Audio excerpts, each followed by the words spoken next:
বাংলাদেশ ভারত সম্পর্কে টানাপোড়েন আরও বেড়েছে বলে মনে করছেন দুদেশের বিশ্লেষকরা।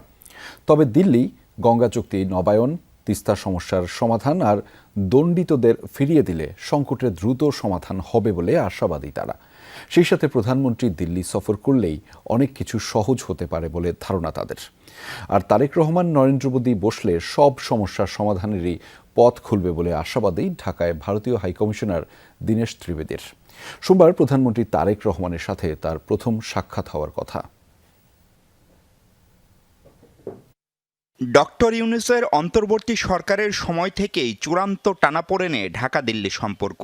নির্বাচিত সরকার আসলে সেই সম্পর্ক স্বাভাবিক হবে এমন কথা বলে আসছিল ভারত সরকার। প্রয়াত প্রধানমন্ত্রী বেগম খালেদা জিয়ার শেষ বিদায় ও প্রধানমন্ত্রী তারেক রহমানের শপথে প্রতিনিধি পাঠানোর পর সেই ধারণা পোক্ত হয় আরও। আগে থেকে ঢাকার অনুরোধের পরও গেল 5 আগস্ট ক্ষমতাচ্যুত প্রধানমন্ত্রী শেখ হাসিনাকে ভার্চুয়ালি সংবাদ সম্মেলন করতে দেওয়ার পর নতুন করে টানাপোড়েনে ঢাকা দিল্লি সম্পর্ক। আপনারা হাসিনা কার্ড খেলবেন আর বাংলাদেশের সাথে বন্ধুত্বপূর্ণ সম্পর্ক চাইবেন, দুটো বিপরীতমুখী।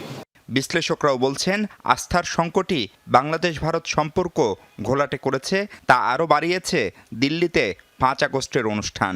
যদি বাংলাদেশ সরকার মনে করে প্রাক্তন প্রধানমন্ত্রীর বক্তব্য প্রচারের পেছনে ভারতের কোনো না কোনো রূপ ইন্ধন ছিল, তাহলে ঘটনাটা একরকম ঘটবে, অর্থাৎ টানাপোড়েনটা দীর্ঘায়িত হবে। ভারত সরকার যদিও হয়তো উদ্যোগ নিলে এটা থামানো যেত, কিন্তু সেইটুকু উদ্যোগ নেয়নি বা অবহেলা হয়তো করেছে, অথবা বিষয়টাকে ওভারলুক করেছে। বাংলাদেশের গভর্নমেন্টের ব্যাপারে কিছু বলছেন, নিজের আসার কথা সেটা অন্য ব্যাপার, কিন্তু যে কথাগুলো বলছে নিশ্চয়ই সেগুলো তাদের ভালো লাগে না সেটা, আর সেটা নিয়ে তাদের একটা রাগ বলুন বা কোনো কনসার্ন বলুন সেটা থাকতেই পারে। রোববার রাষ্ট্রীয় অতিথি ভবন পদ্মায় পররাষ্ট্রমন্ত্রীর সাথে সাক্ষাৎ করেছেন ভারতীয় হাইকমিশনার। সোমবার প্রধানমন্ত্রী তারেক রহমানের সাথে তার প্রথম সাক্ষাৎ হওয়ার কথা। বিশ্লেষকরা বলছেন, আস্থার সংকট কাটাতে পারে অমীমাংসিত ইস্যুর গ্রহণযোগ্য সমাধান আর তারেক রহমানের দিল্লি সফর। বাংলাদেশের তরফ থেকে এখন মাননীয় প্রধানমন্ত্রী কোন শর্তে বা কোন সময়টায় সফর করতে চান, এইগুলোর উপর কিছুটা নির্ভর করে যদি ভারতের সঙ্গে যোগাযোগ করা হয় এবং ভারতকে এই তথ্যগুলো জানানো হয়, তাহলে আমি মনে করি সম্পর্ক স্বাভাবিক হওয়ার দিকে আমরা যেতে পারি। সেটা যত তাড়াতাড়ি করা যাবে, যদি লং টার্ম শিডিউল নাও সই করা যায়, যদি একটা শর্ট টার্ম ইন্টারিম কিছু সই করা যায়, সেটাতে বাংলাদেশ একটা কিছুটা আশ্বাস পাবে।